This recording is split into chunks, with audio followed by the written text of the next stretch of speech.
On 3AW 693, you're listening to Darren James.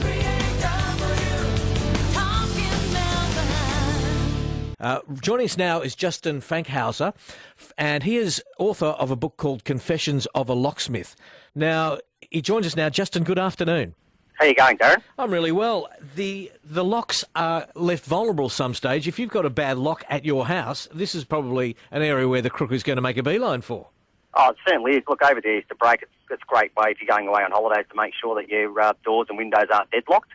So if someone does break in, it's harder to kind of get out of the property. Yeah, now that's an area that people don't focus on when locks are concerned, and that is the windows.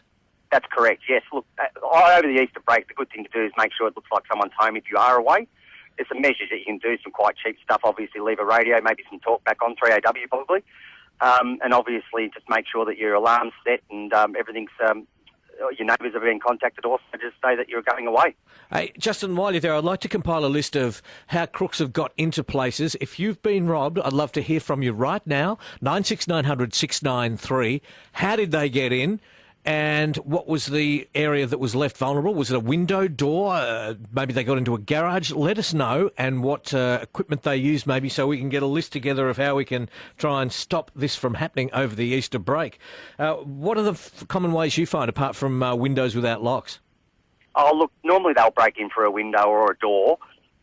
Look, there's a myriad of ways that you can break into a property, but a really good tip too is not to leave any tools on the outside of your building around, obviously garden tools and stuff like that. Look, they're commonly used to break into people's houses. So it's all the little measures that you can make yourself minimise your risk of getting robbed. Yeah, because if your garage is left open, if there's not a lock on your garage and that's full of tools, if you've got screwdrivers, even a jemmy bar in there, that's open slather, isn't it?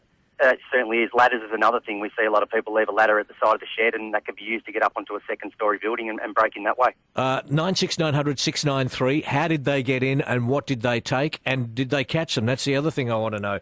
People buy a lock and don't have it serviced or looked at even for years on end.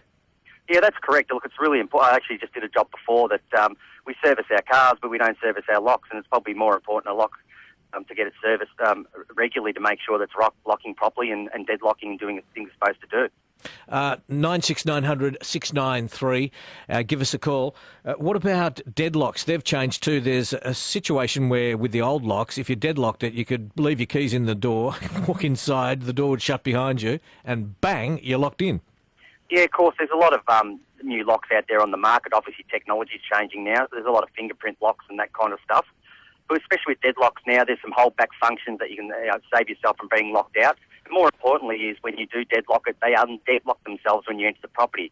So you're not locked inside the house in case of an emergency. Hey, the book, Confessions of a Locksmith, that's still available? It certainly is, mate. It's www.confessionsofalocksmith.com.au, or you can check out our main site, which is www.toplock.net.au. Good on you, Justin. Good to talk to you. Have a happy Easter, and I hope it's a nice, quiet one for you. Have a great Easter, mate, and we'll be out and about for 24 hours, 7 days a week, mate. Good on you, Justin Fankhauser.